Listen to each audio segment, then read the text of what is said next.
Hello and welcome to the Future Self podcast. I'm Eleanor, an honours student in history at the Australian National University. During my degree, my research has focused on the intersection of history, anthropology and museums. I have interned at the National Museum of Australia researching contemporary collecting policies and have studied overseas in Vietnam, Germany and Denmark.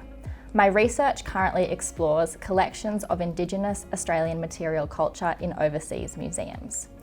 Today I am joined by Dr. Lonnie Bunch, the 14th Secretary of the Smithsonian Institution. The Smithsonian was founded in the United States in 1846 and is today the world's largest research complex, comprising of 19 museums, 21 libraries and numerous research centres. Secretary Bunch is a historian and public intellectual and was elected to the institution's highest post in 2019. He is the first black man and non-scientist to be in the role, and throughout his career has consistently articulated the value of history and museums to society in times of contestation. Hello and welcome to the podcast, Secretary Bunch. Thank you so much for being here today. It's my great pleasure. Glad to be with you. I'd first like to ask you about the newest Smithsonian Museum, the National Museum of African American History and Culture, located in Washington, D.C. It opened in 2016. The museum was 40 years in the making and you were its inaugural director. What was it like to oversee a museum as significant as that?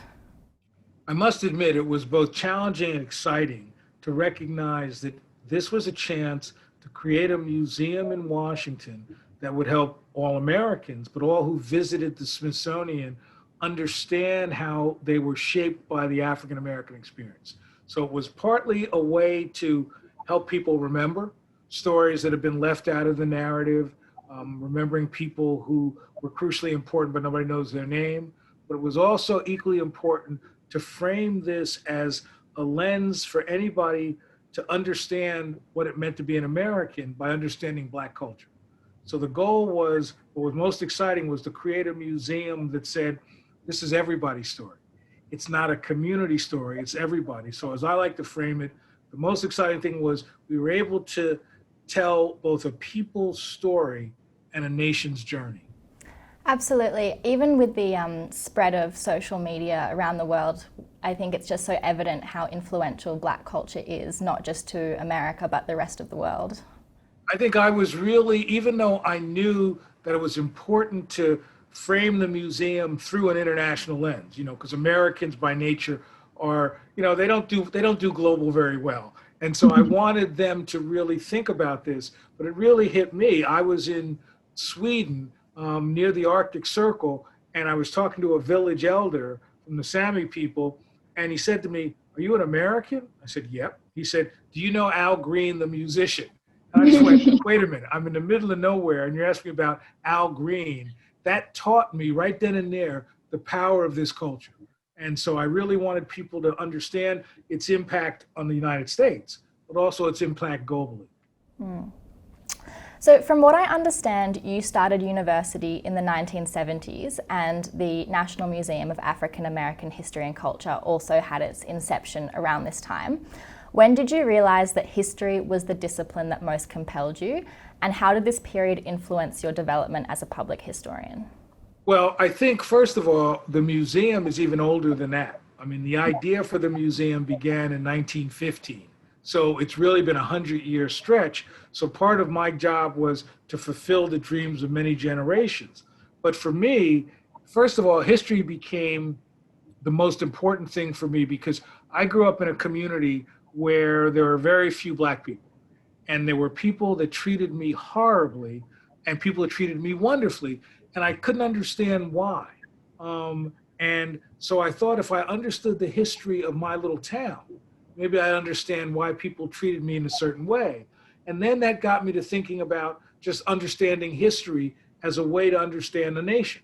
And so for me, history became both something personal and professional. It became a way for me to make sense of the world. It gave me a way of thinking that I could realize that history gave me tools to understand not just the past, but the present. And so for me, history really was my muse. But I realized that, I taught in university, loved teaching in university, but I realized that a museum gave me even a bigger canvas to paint on. And what I really liked was the interaction that happens in a museum. It's kind of like one of the things that always struck me when I was a kid, we'd have these barbecues, parties in the backyard. And, my aunt would say something and my uncle would say something very differently. And another relative would say something. And the conversation would go to some place that nobody anticipated. And I thought, that's what a good museum is.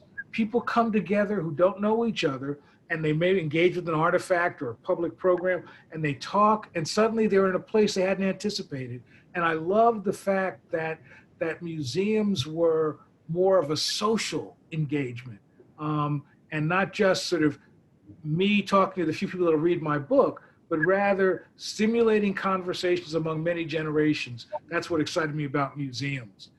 Yeah, that's really interesting because I know that, it's a broad church in America as it is in every country, and sometimes, museum narratives can be controversial to one portion of society and, empowering to another.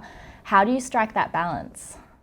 Well, I think, first of all, the job of me as a scholar in a museum and a public historian is, first of all, to make sure you're driven by scholarship. So therefore, that's the engine. But then recognizing that it doesn't make sense if you've got brilliant scholarship but people don't understand it, that it's done in a way that is not accessible and open. So what I love about it is that I had to learn how to find language, find skills that allowed me to sort of make sure that rather than giving simple answers to complex questions, that I wanted to use museums to help the public understand nuance, complexity, but maybe more than anything else, I wanted museums to help the public embrace ambiguity. I wanted the museum to say, if we could help the public grapple with the shades of gray, my goodness, what a contribution we could make to the American public. So for me, it was really about utilizing the fact that people get excited around an object, people understand the visual nature of an exhibition, to use that in a way that would challenge, inspire, prod, and push people to recognize that museums are not about yesterday as much as they are about today and tomorrow.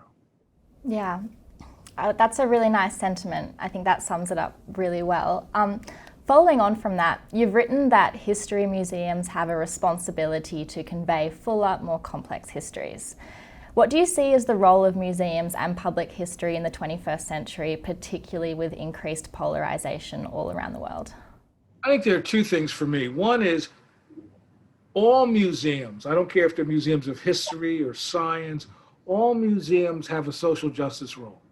They've got a responsibility to help a nation be made better, to help a nation find understanding, to help a nation find fairness and justice. Because museums are places that people trust. Museums are places that people who might not talk to each other come together. So I really feel there is a social justice role, an obligation, if you will, that museums have to play. But I also believe that part of what museums do is museums are the glue that holds communities and countries together. And so as that glue, they need to take that responsibility very seriously, and realize that there are times you're going to do things that are going to scare people, that are going to upset people. But you do it in a way that says this is about the greater good, not just trying to point fingers or express guilt. And that for me, museums are at their best when they inspire us to think of things that we hadn't anticipated, allow us to see things in a new light, and allow us to illuminate all the dark corners of our experience, good or bad. And ultimately, a nation cannot heal. A nation cannot find understanding if it doesn't understand its past and if it runs away from talking about difficult issues. Museums can help people find that common ground. Yeah, my research currently looking at kind of object histories of Indigenous Australian collections that have kind of been dispersed, throughout the former British Empire and the United States, the Smithsonian included, has made me think about how objects can, be multi-layered and can bring many truths to the surface. Do you think that object research is something that history as a discipline needs to do more of?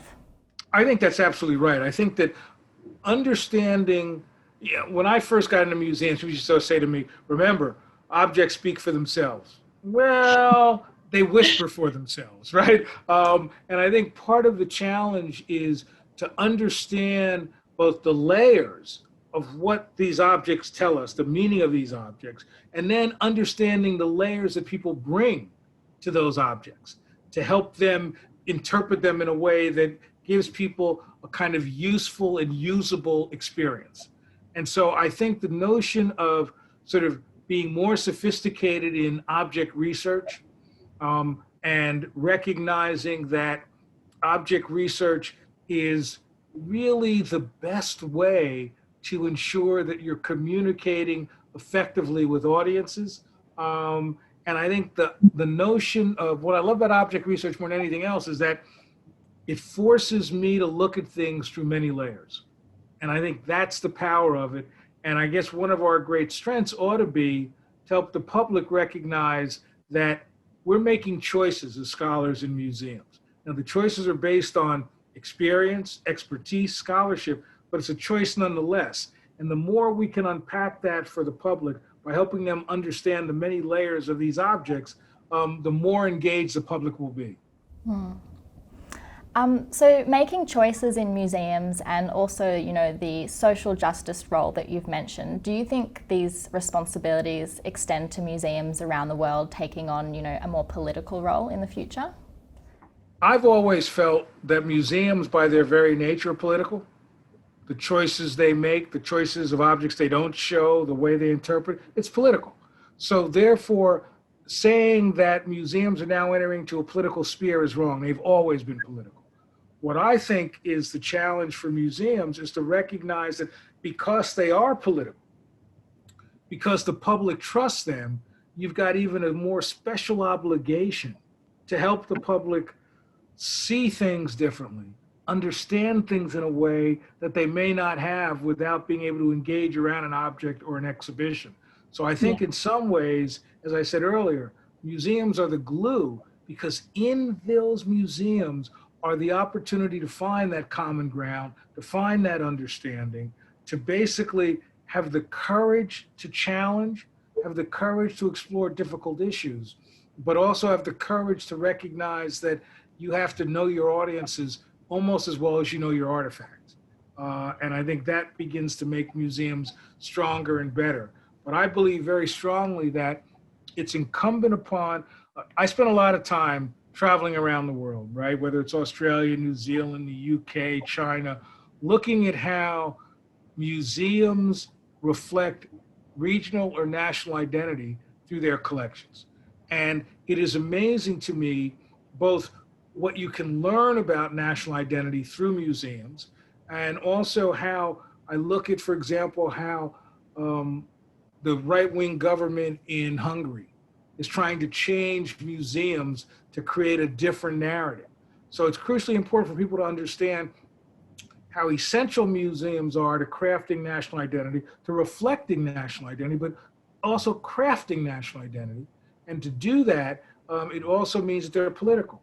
So I think there's nothing wrong with recognizing that we're going down some roads that some people may be seen as political, as long as we do it in a way that says, here's why. I've always felt it was important. Museums always act like they're the last great craft guild, right? That there are secret knocks and special handshakes and only a few people can see beyond the veil. I've always felt that if we were really true with who we believe, we'd let people see behind the veil. We deconstruct the museum and help people understand how we come to the choices we make. And that would make people, I think, better and stronger. Yeah, no, I totally agree. Changing tack a little bit here, do you have an object in any of the museum's collections that you yourself find most compelling? and wish more people knew about? God, there's so many. You got 3 hours, but I think that one of the things that we collected in building the National Museum of African American History and Culture was a slave cabin. And when people see it, the first reaction is, oh my God, look how horrible slavery was. And then as you begin to unpack it, you say, wait a minute though, this is still people's homes. How did they make it a home? What kind of interaction went on that was outside the world of the people that owned them? And then what I love about this cabin is that when it was a cabin that the enslaved lived in, there was one door, one way in so that the overseer could see you. But as soon as freedom came, they carved a back door so they could go out and exercise their own freedom. So for me, that simple fact of making a second door spoke volumes of how you identify yourself as suddenly free. And that kind of object, that kind of story means so much to me. Yeah, that is really amazing. I hope I get to visit one day. I admit I haven't been lucky enough to go to any of the Smithsonian's yet, but fingers crossed in a couple of years' time. And the good thing is it's been there for 175 years and the museum I built's been there for 4 years. You got time. Yeah, it's not going anywhere. Okay, finally, given all we've spoken about today, what advice would you give a student like me who loves history, who loves museums in 2021 and who is aspiring to a career that somehow can grapple with both of those? Well, I think that first of all, I applaud that you care about this because it is really what you're doing is you're caring about our identity, who we are. And there's nothing more powerful than that, helping us understand that. I would argue that there are several things one should do. First and foremost, master your craft. Really understand the profession you're in. Think about, as you said, researching collections and whatever it is, master it so that you really have the expertise. Secondly, realize that in this profession that you want to go in, that you're in, it's really about the greater good. It's not about you.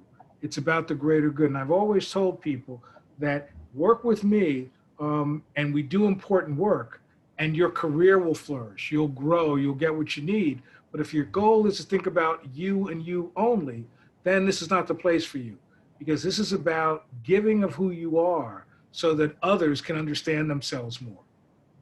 And I think the last piece is no matter what you do, whatever it is you love, never lose that as you go through your career. Because what I realized is, a quick story, I was very early in my career and I was working in a museum in Los Angeles. And I met a man and his wife. I was probably 27 and he was 90. And he was a painter from a famous school of painting in the United States. And he looked at me and he said, "You're a historian, right?" I said, "Yes." He says, "Do you write all the time?" And I said, "Well, sometimes I do that again." And he said, "Look, I'm a painter. I paint every day. And you may not be able to write every day, but make sure you never lose. That is your love. That is what got you into the profession." And so I've always in my career, no matter what I was doing, found time to write. Sometimes just articles, sometimes a book, but that allowed me never to lose who I am. So even though you're in a profession you love, find that core that gets you through every day and never lose it. And then remember, the most important thing is remember to laugh. It's not without laughter. Thank you, Secretary Bunch. That will definitely get me through my next set of assignments. Good. Glad to help. Sadly, I think this is all we've got time for. Thank you so much for your time, Secretary Bunch. It has been a true pleasure to speak with you, and I wish you all the best and all your colleagues over in the US. We're all thinking of you here in Australia. Well, thank you, and I wish you the best, and come see us. I can get you in. I'll keep that in mind. Thank you, Mr. Bunch. Thank you. It's Ivana Ho here, the producer of Future Self. I'm here with Eleanor Foster, fresh from her interview with Secretary Bunch. Eleanor, how do you feel right now? I feel really good. It was such a wonderful interview and he was such a nice, open, honest man. I just feel really grateful for the opportunity to speak with him. So one of the things that you asked Secretary Bunch was what compelled him to the discipline of history. And I believe he talked about how history for him is both personal and professional. Given you're a history student yourself, I was curious about what drew you to history. I think everything in the world and every discipline has history and incorporates history. And in, studying literature in the past and studying cultural studies and gender studies, what compelled me the most was the history. So, it's kind of hard to put my finger on, but history just compels me the most out of everything. And in line with your interest in history, you mentioned in the interview that you work at the Museum of Australian Democracy. What's it like to work at a museum? It's really great because it's nice to kind of feel excited about going to work, and I enjoy doing the history tours for people. And, if they learn something new on the tour about our, democratic system and our history, then I can feel like I've done my job pretty well. But with COVID and everything, it's quiet at the moment, but it's really fun nonetheless. I found it really fascinating to hear the two of you talk about objects and researching objects and how that has somewhat been neglected or is being neglected, because I guess, as a layperson, I tend to think of museums as being places where objects are displayed, and that seems to be sort of their primary function, to tell the stories of those objects. Could you just explain a little bit more about that conversational thread with Secretary Bunch? Sure. So traditionally, historical scholarship has favoured textual sources over, oral sources or material culture sources, for example. And there is a bit of a debate within museums about whether or not their primary function is to house objects or if it is a social role. So I think on the one hand, when historical scholarship starts to research objects more and museums start to kind of research objects in a way that realises the full depth of their meaning, then it kind of balances their social function in a way. Because, so my honours research will be looking at Indigenous Australian collections in overseas museums. And we know that there are over 100,000 objects over there, in the UK, in the US and in Europe. And the research just has not been done on their provenance, on their trade relationship, on the kind of meanings that they now hold in different museum collections. So I think once that research starts to happen, then there's a whole flow-on effect in terms of historical knowledge, but also, in an age of repatriation, it of course helps with restitution and claims making. I hope that I get to read your honours thesis when you're done. It sounds really interesting and important.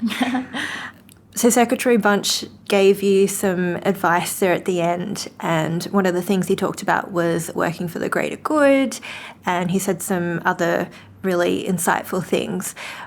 Did you find his advice helpful to you as you complete your degree and begin to embark on your future career in hopefully histories and museums? Yeah, absolutely. History and, scholarship in general can be lonely work sometimes. So it's nice to kind of always have in the back of your mind the idea that you are doing it for a bigger purpose, and that, the kind of craft of history, the, hours in the archive and reading and writing and editing, it has a purpose, and you're honing your skills for, a bigger picture. Yeah. Eleanor, thanks very much for being on Future Self. Thank you so much, Ivana. It was great.